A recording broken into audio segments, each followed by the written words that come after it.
وصفة تطويل الشعر وإنبات الفراغات. الوصفة دي من الوصفات اللي أنا بحبها جدا لشعري. بحطه في بخاخ وبعمله على شعري، بجد بيطول شعري جدا وبيمنع التساقط من أول مرة بستعمل فيه الوصفة دي. كمان ريحتها حلوة جدا، تحسي كأنك حطاه برفان على شعرك. قبل ما نبدأ في وصفة النهاردة، طبعا أنا كل وصفاتي طبيعية 100%، فمحدش يخاف إنه يحطها على شعره أو على شعر الأطفال. هي آمنة جدا، من أول 4 أو 5 سنين تقدري تستخدمي الوصفة دي على شعر الأطفال. طبعا متنسوش تعملوا لايك واشتراك في قناتي، وبحبكم جدا. ويلا بينا نبدأ في وصفة النهاردة. اول حاجة في وصفة النهاردة هنجيب طبق صغير عشان نبدأ نحط فيه المكونات بتاعتنا النهاردة. واول مكون معانا وهو المكون المفضل ليا اللي بحبه، اللي بحسه بجد سحر، بيمنع التساقط جدا، بيخلي ريحة الشعر حلوة جدا، وكمان بينبت الفراغات اللي موجودة في مقدمة الراس. من اول اسبوع استخدام هتلاقي بيبي هير بدأ يطلع في مقدمة راسك، وهو اكليل الجبل او الروز ماري. فالروز ماري او اكليل الجبل من الحاجات اللي انا بحبها جدا وبحبها احطها على شعري جدا. بحسها بتدي ريحة رائعة جدا للشعر، وكمان بتطول الشعر 5 أو 6 سنتي في الشهر. يعني تخيلوا انتوا في شهر 6 سنتي وشعركم هيطول، دي كمية كبيرة جدا.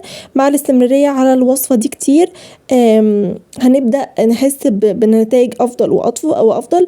ممكن تحطي روزماري، وممكن تحطي معاه القرنفل أو حبة البركة أو الحلبة زي ما انتي عايزة. ممكن تحطي كمان ورق السدر أو ورق الغور زي ما انتي عايزة أو اللي انتي تحبيه على شعرك، بس انا هكتفي بس بالروزماري. كمان ممكن تحطي اللافندر، برضو من الحاجات اللي بتدي ريحه حلوه جدا للشعر، بس انا فقط هكتفي بان انا احط الروز ماري في وصفه النهارده، وبعد كده انزل عليه بكوبايه كبيره من الميه السخنه. ممكن الوصفه دي نطلعها على نار نغليها لمده 3-4 دقايق، بس انا بفضل ان انا احط الميه السخنه عليها واغطيها باي طبق عندي واسيبها تتنقع 3-4 ساعات.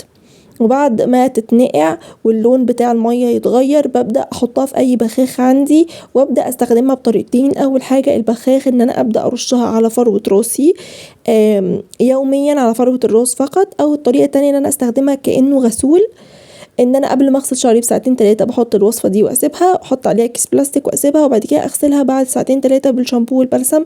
فدي طريقة ودي طريقة للناس اللي تناسبهم الطريقتين عادي جدا، الطريقتين كويسين جدا.